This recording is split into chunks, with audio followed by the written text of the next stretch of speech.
اللهم صل على محمد وعلى آل محمد وبارك وسلم.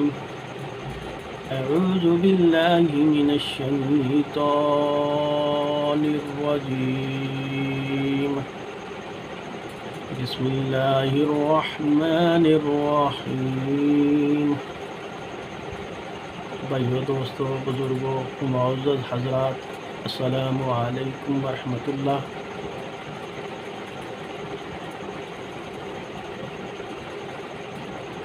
آج میری حاضری یہ ہے کہ میں بہت ہی قیمتی اور انمول تحفہ ہے جو میں لے کر حاضر ہوا ہوں. بھائیو، دوستو، بزرگوں، ہمیں تحفے کی قدر نہیں ہے. بھائیو، دوستو، جو تحفے کی قدر کرتے ہیں ان کے اخلاق بھی اچھے ہیں اور اخلاص بھی اچھے ہیں. اللہ پاک سے ہمیں دعا مانگنی چاہیے، اے اللہ پاک ہمیں ہمارے اخلاق بھی اچھے فرما دیجیے، ہمیں اخلاص والا بنا دیجیے.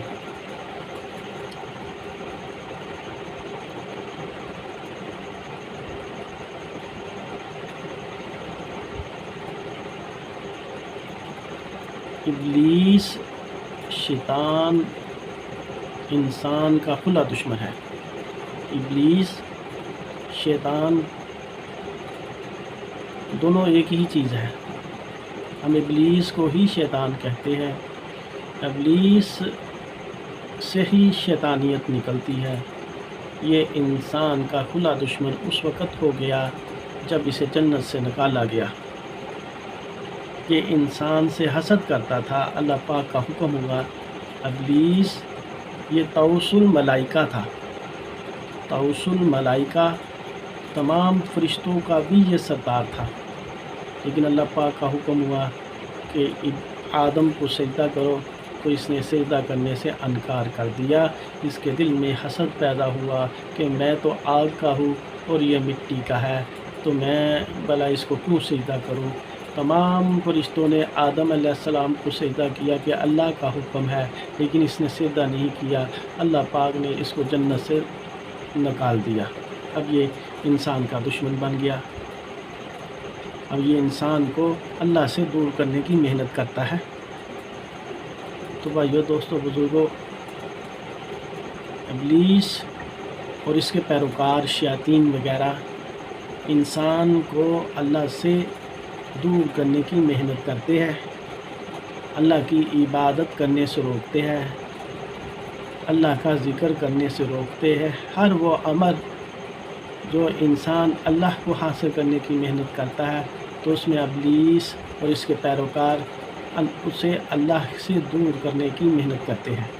لیکن اللہ پاک کے احکامات کے مطابق جو میری طرف آئے گا، جو میرا ہوگا، وہ میرا ہوگا. شیطان اور اس کے پیروکار اس کا کچھ بھی نہیں کر سکتے.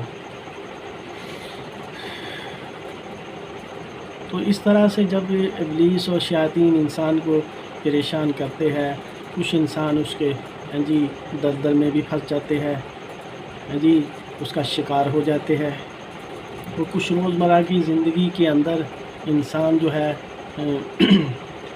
ایسے معاملات کر جاتے ہیں. نماز بھی پڑھتے ہیں، نیک اعمال بھی کرتے ہیں. کچھ اعمال ایسے ہو جاتے ہیں جسے شیطانی اعمال ہوتے ہیں. اس میں کچھ شیطانی طور طریقے، یعنی کہ شیطان کی بات کو مانا جاتا ہے. وہ ایسے کہ بھئی نماز پڑھنی ہے، اچھا جی میں پڑھوں گا، وہ پھر پڑھتا نہیں ہے. 2-3 نمازیں نکل جاتی ہے اور باقی 2-3 نمازیں پڑھ لیتا ہے، اور کچھ نیک اعمال کر لیتا ہے اور کچھ برے اعمال بھی وہ بیچ میں کر لیتا ہے. کچھ نہیں دیکھا جائے گا. اس سے کیا ہوتا ہے؟ اس سے یہ پھر اثرات اس کے اندر آ جاتے ہیں، شیطانی اثرات. جو برائی ہوتی ہے وہ شیطان ہی کی طرف سے نکلی ہوتی ہے. تو شیطانیت کے طریقے پر جب انسان ہوتا تو اس کے اثرات ہوتے ہیں. جب اللہ کے احکامات پر ہوگا تو اللہ کے نور، اللہ کا جو راستہ، اس میں ایک اللہ کی معرفت ہوتی ہے، اس میں اللہ کی مدد ہوتی ہے، اس میں اللہ کا اللہ پاک اس کو نور دکھاتے ہیں، راستہ دکھاتے ہیں، روشنی، ہدایت کی روشنی، اہدنا الصراط المستقیم۔ تو اس میں اس کو پاکیزگی، اس کے دل ہر نیک عمل کرنے والا بن جاتا ہے، اس کی آنکھ نیک ہو جاتی ہے، اس کا دماغ صحیح سوچتا ہے، اس کی زبان صحیح بولتی ہے، اس کے ہاتھ صحیح، پورا جسم جو ہے وہ اللہ کے احکامات اور رسول پاک صلی اللہ علیہ وآلہ وسلم کے احکامات پر آ جاتا ہے۔ تو اس کے اندر پاکیزگی آ جاتی ہے، اس کے اندر ایک روشنی آ جاتی ہے، اس کے اندر جو ہے وہ نیک اعمال کرنے کا جذبہ پیدا ہو جاتا ہے، اور وہ جذبہ اسے قبر کا راستہ اور حشر کا راستہ اور قیامت کے دن کا راستہ اور جنت والا راستہ اس کو آسانی سے نظر آنا شروع ہو جاتا ہے۔ اس میں وہ پاکیزگی ہوتی ہے، اس میں مٹھاس ہوتی ہے، اس میں سکون اور راحت ہوتا ہے۔ تو بھائیو، دوستو، بزرگوں، کہنے کا صرف مقصد یہ ہے، مختصر ویڈیو لمبی نہ ہو جائے، کہ اثرات جو ہے وہ شیاطین سے آتے ہیں، اور جو صحیح راستہ ہے وہ خدا کی طرف سے، رسول پاک صلی اللہ علیہ وسلم کی طرف سے کے راستے پر ہے، یعنی کہ حضور پاک صلی اللہ علیہ وآلہ وسلم کی ذات عالیہ کے اعمال والے جو ہے، اس پر چلتے ہوئے جو اس کو روشنی نصیب ہوتی ہے، اس سے وہ سارے جو سیدھے راستے، اپنی منظر اس کو نظر آتی ہے، معرفت کے دروازے کھلتے ہیں، اور ایک چمک پیدا ہوتی ہے اس کے اندر، اس کا سینہ روشن ہو جاتا ہے، اس کا دماغ جو صحیح سوچتا ہے، یہ پاکیزگی اس کے اندر آ جاتی ہے، گندگی اس کے جسم سے نکل جاتی ہے۔ تو اگر شیطانی اثرات اس کے اندر آ جائے تو پھر اس کی حفاظت کے لیے اسے ایک تو یہ کرنا ہے، وَقُلْ رَبِّ أَعُوذُ بِكَ مِنْ حَمَزَاتِ الشَّيَاطِينِ، وَقُلْ رَبِّ أَعُوذُ بِكَ مِنْ حَمَزَاتِ الشَّيَاطِينِ، وَقُلْ رَبِّ أَعُوذُ بِكَ مِنْ حَمَزَاتِ الشَّيَاطِينِ۔ اس کی 2 تسبیح، اور اللہم انی اعوذ بک من الخبث والخبائث، اللہم انی اعوذ بک من الخبث والخبائث، اللہم انی اعوذ بک من الخبث والخبائث۔ اس کی 2 تسبیح، اعوذ باللہ من الشیطان الرجیم، اعوذ باللہ من الشیطان الرجیم، 2 تسبیح اس کی۔ 1 بوتل لیٹر والی پانی کی بال لیجئے، پینے والے پانی سے، اس کے اوپر جو ہے 7 پھونکے مارنی ہے، اول آخر درود پاک 11 مرتبہ نماز والا پڑھ کے اس کے اوپر 7 پھونکے مارنی ہے۔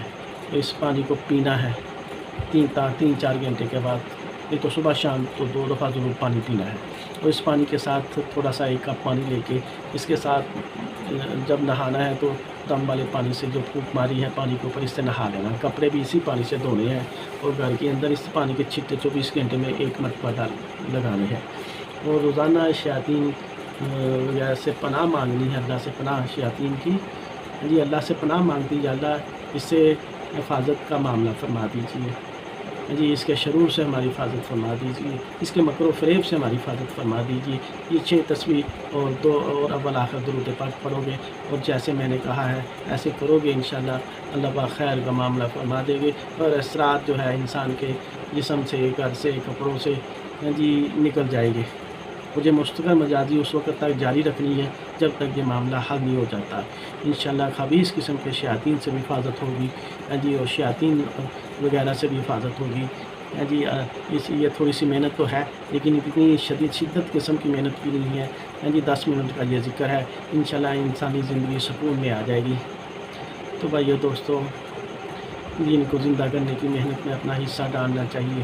یہ نیک باتیں ہیں، اللہ کے رسول پاک صلی اللہ علیہ وآلہ وسلم کی باتیں ہیں، اس کو زندہ کرنے میں انسان کی محنت لگنی چاہیے۔ یہی منظر ہے، اسی پر بلندی ہے انسان کی، اسی پر عظمت ہے۔ تو عظمت والی، بلندی والی زندگی کو حاصل کرنے کے لیے ہمیں کوئی بھی کمی نہیں کرنی چاہیے۔ تو میرے چینل کو سبسکرائب کرے، لائک کرے اور شیئر بھی کرے، اور زیادہ سے زیادہ دین کو زندہ کرنے کی محنت میں لگے، اور زیادہ سے زیادہ اس کو پھیلانا چاہیے، یہ ہر مسلمان پر فرض ہے۔ السلام علیکم ورحمۃ اللہ۔